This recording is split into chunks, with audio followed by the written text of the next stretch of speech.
Hi, I'm Joyce, And I'm Adrielle. and we are Divinely Divinely Guided. Guided. Yes, we hope you've had a wonderful week, a wonderful weekend. We hope that you are getting into the holiday spirit. Are you? I'm getting there. It always takes me a little while. Just a little while to get the motor running? Yeah. Yeah. Well, I've done a little bit better. I've made a little progress. You see my progress? You have made a lot of progress. I've made a little progress. It's starting to look like Christmas. It is. Yes. Still got one more tree to decorate, and then are we gonna put up there? Oh boy. Yeah. Oh, okay. Okay, so we have three down, and one more to go. Yeah. You said, yeah. Well, you're the one who wanted the big one up. We just saved it for like it's best to get that one done first. Let's just do that one first from now on. It's so big. It's not. It's just tall. It's huge. And so I think what you should do is do that one first, and then do the one in the living room, and then these two are just take it or leave it. If you don't feel like putting those up, they're whatever. But I like that one. That one has the ornaments from when you all were really small. When I first started doing the glass ornaments. That one is just take it or leave it. Really? That one and that one in there, just take it or leave it. Wow. The ones in the front of the house are the ones that need to be up. Well, the one that's in the family room, I feel like that's the one we see constantly because that's where we hang out. Oh, wow. Okay.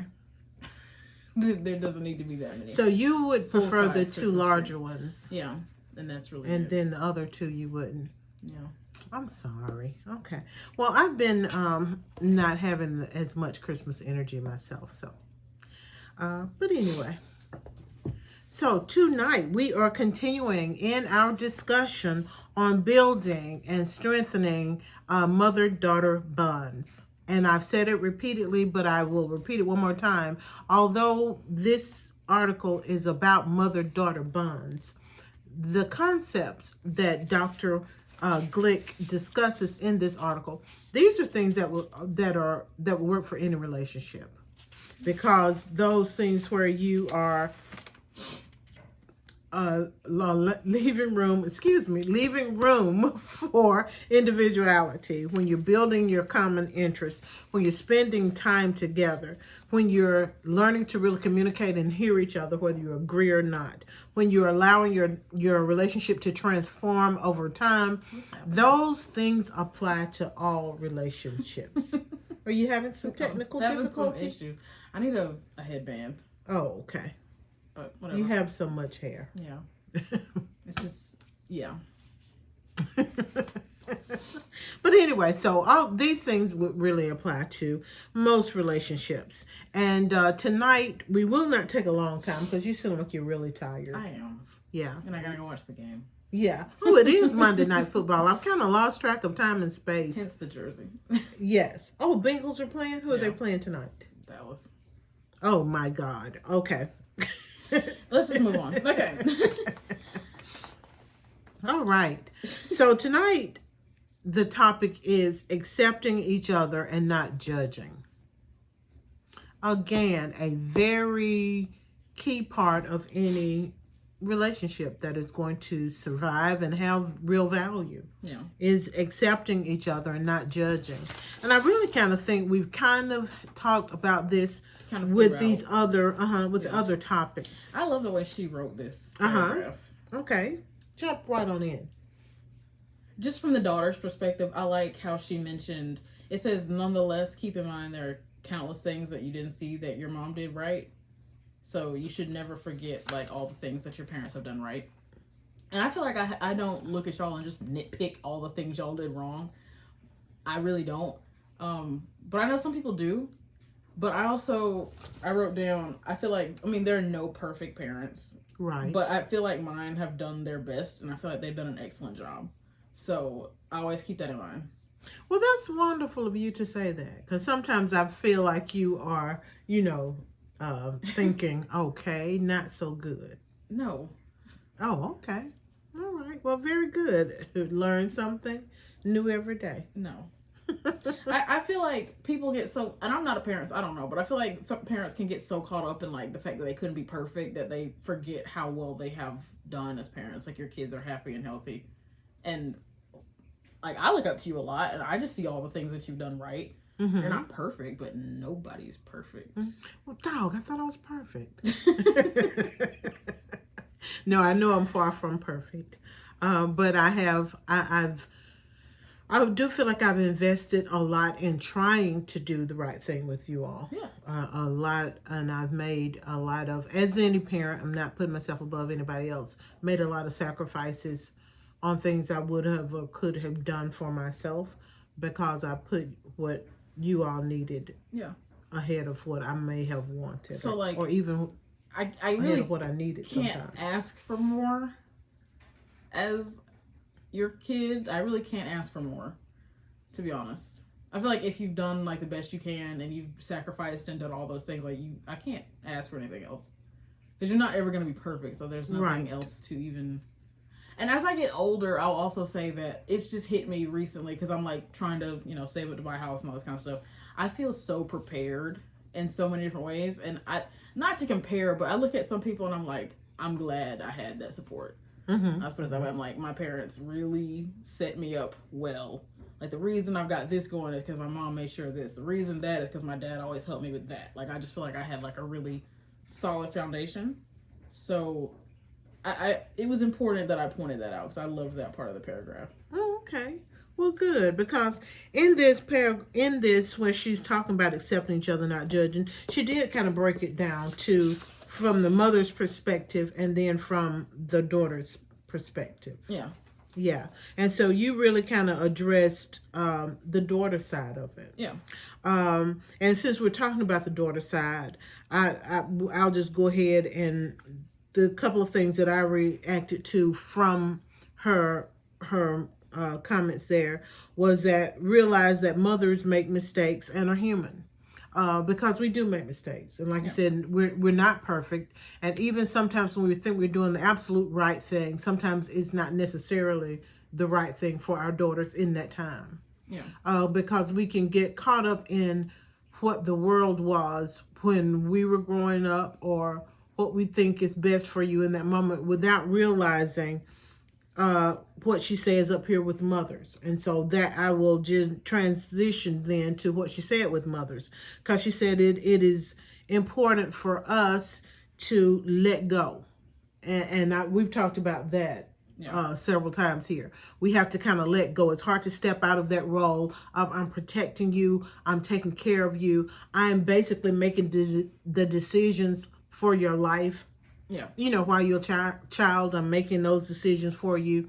And we had to let go and trust one, that we've poured into our children all that they need to be successful. And trust also in the power that your daughter has within herself. Okay, those things that you poured into her, those things that she's born with, those skills, those traits, those abilities, you have to trust that she's going to learn from her experiences, learn from her mistakes, learn from what you've taught her, and that she will continue to grow into her full potential. Yeah. And I think just as that relationship kind of transforms and transitions, I go more from being your leader and your teacher to being your supporter and your cheerleader. Yeah. Like, at this point, I've given you what I can give you. And now I'm clapping you on. I'm cheering you on. I'm here to listen when you've had a trying day at work. I'm not going to run out there and fix it for you. Yeah. But I'm just going to listen to you and support you, be your cheerleader. But so I like that she said, accept and trust their inherent power to learn and to grow. Do our best not to judge, even if our daughter makes decisions, and we've talked about this multiple times. If your daughter makes a decision that we don't agree with or that we think flat out is wrong, a lot of times what we think is just that, just our thought, just our opinion. Is nothing that's written in stone. But we shouldn't judge. Let her make her decision. Let her live her best life. And, don't jump to conclusions about what it could be, should be. We can coulda, woulda, shoulda ourselves and everybody else to death if we're not careful. And then again, I come back to what I just said. Most of the time, all that coulda, woulda, shoulda we're talking, it's just our opinion. It may be our values. our values may not necessarily be our children's values. You may automatically assume That's true. that they're going to have the same values, and quite often they do just by association. But because even when they don't, that doesn't mean they're wrong. That just means they're different. Yeah. And that's okay. Yeah, and part of that's because like you just grew up in different times, Right. which This we is have true. talked about. And some of the things that were a definite no when I was growing up are part of what is accepted very readily today. Yeah. You know, so we just have to not judge, not jump to conclusions. And sometimes our children will make mistakes because just like we made mistakes, they're human and they're going to make mistakes. Yeah. Let's just not say a if, we'll just say a when, because we all make mistakes. Even at our best, we make mistakes. Yeah. But we have to not judge when our children make mistakes, our adult children. We just have to allow them to learn from those mistakes, learn from those choices. Sometimes we can help them deal with those consequences, but as an adult, we have to step back and not jump in to fix everything, but allow, if you're really struggling with something, allow you to come to me and say, Mama, I need your assistance with something. Of course, you wouldn't say Mama, you would say Mommy. Yeah. I need your assistance with something. So not jump to conclusions, not jump to judgment, and not always jump right in the middle of the fire. Yeah.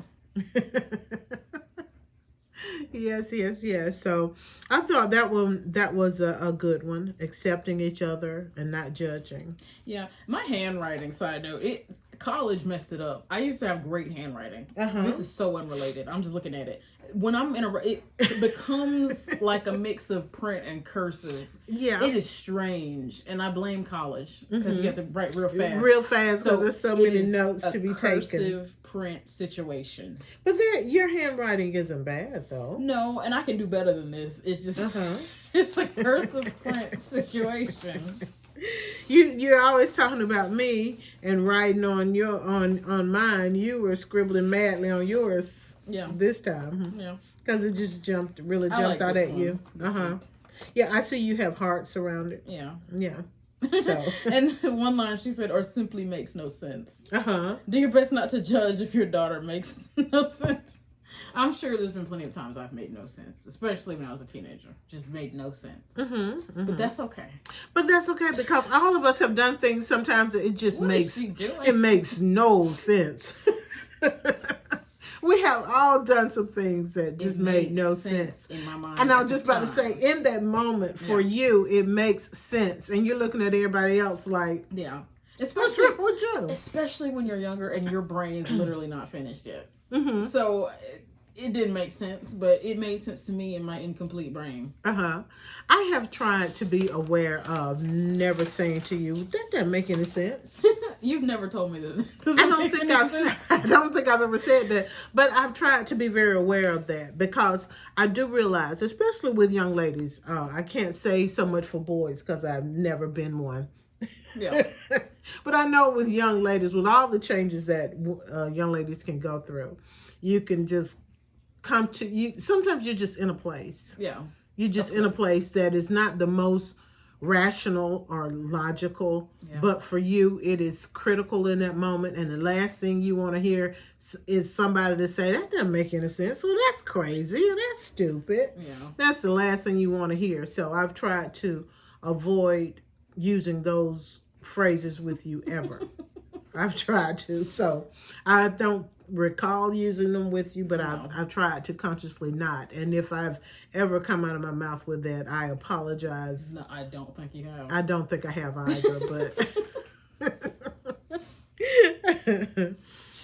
but I think, again, like I said, so many of these things are for any relationship. Yeah. You have to accept people for who they are.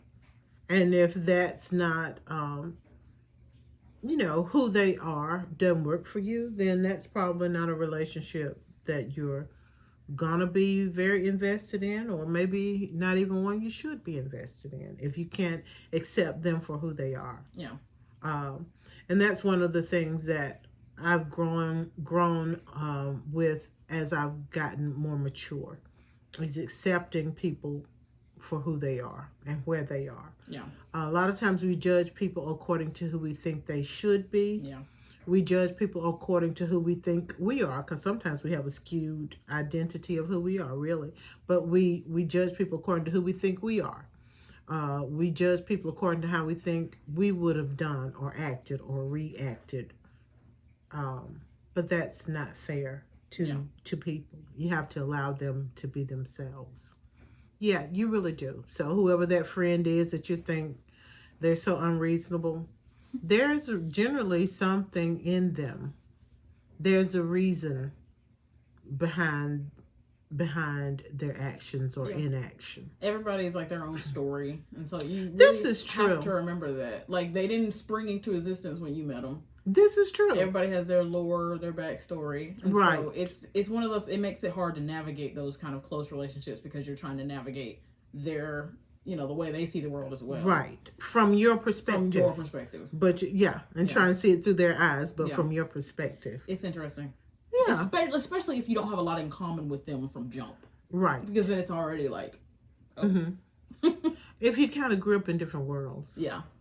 Which is more and more the case, because there was a time when you were born in the area, and I say this as a person who's living in the area I was born in, but that is not common as it used to be. Sort of.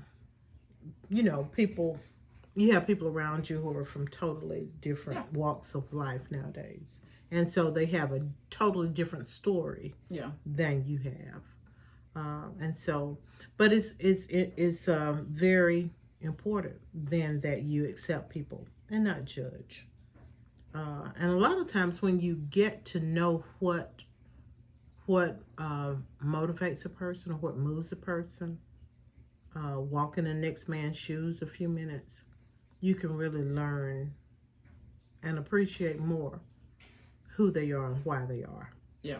And then sometimes you're absolutely amazed that they are functional at all when you hear some people's stories. Yeah. Because some people have I thank God that I've had not always an easy life, but I've had a good life. I didn't have wealthy parents at all. I didn't have a wealthy upbringing, but I had all of the things that really mattered. All of the love and unity and family and values, godliness, all of those things were a part of my upbringing, and you can't put a dollar value on those. But then I realized when I went off to college, there were so many people who came from backgrounds that made your life look like something out of a fairy tale. Yeah. I had a friend who told me once, and this was fully grown and adult and working full time then, and I had someone tell me, Joyce, your family, your interactions are like something out of a fairy tale. The whole family together, the Sunday dinners, the church together, the holidays together. They're like, it's something out of a fairy tale. But everybody had a different background. And so we have to learn to accept people live and make choices based on their backgrounds quite often. And unless you deliberately decide to alter how you were raised, you will generally start repeating patterns and behaviors that you saw going on in your life. So I guess that's one reason I try to fill you all with love, because I was filled with love. Yeah. My mom was hard, but she loved you. Yeah. And my daddy was quiet, and you knew for a fact that he loved you because he would tell you openly and tell you. I remember one of my last conversations with him, because he started losing touch with reality, some form of dementia that was never really diagnosed. But I remember one of my conversations with him is he had gotten to this loop of telling me, girl, if you don't know how much I love you, you don't know a thing in this world. I said, I know it, David, I know it. Because we always call my daddy David. Yeah. I know it, David. No, I do. I love you guys. I thank God for you. I don't know what I would do without you. I said, I know, Dave, we love you too. We love you too. And then I was like, well, I got to go now. I'm on my way to work. Okay, girl, but I sure do love you. I mean, I really do. So we were in that loop. And like I said, finally, because I literally had stopped by to see him leaving one job and going to another. And so I finally, in order that I not be late for teaching, I had to leave. And I could hear him when I was going down the hall. Girl, I love y'all. But I love that that's one of the memories that I have of my daddy. But he was that. That's funny. But anyway, so we just repeat patterns, and we just have to accept that everybody, everybody has a different story, as you said. Yeah. So we have to accept people and not judge. But we've gotten away from daughters and going more general. But that is something that I think is very important in how we interact and treat people in life. Is learn to accept each other. Don't judge. Everybody is doing the very best that they can in most cases. Yeah. In most cases, we're doing the very best we can, for better or for worse. All right, but I have talked too much. Is there anything you want to add? I don't think so. All right. Well, we hope that you will continue to build those relationships that matter to you. Invest that time. Learn to accept your friends and your daughters and your sons and your husbands, your wives for who they are, and not be so quick to judge. Good answer? Yes. All right. And we hope that you will have a great week. And by all means, take some time to take care of yourself, especially in the hustle and bustle of the holidays. Oh, yeah. Why is that, Adri? Because you deserve it. You absolutely do. Good night. Good night.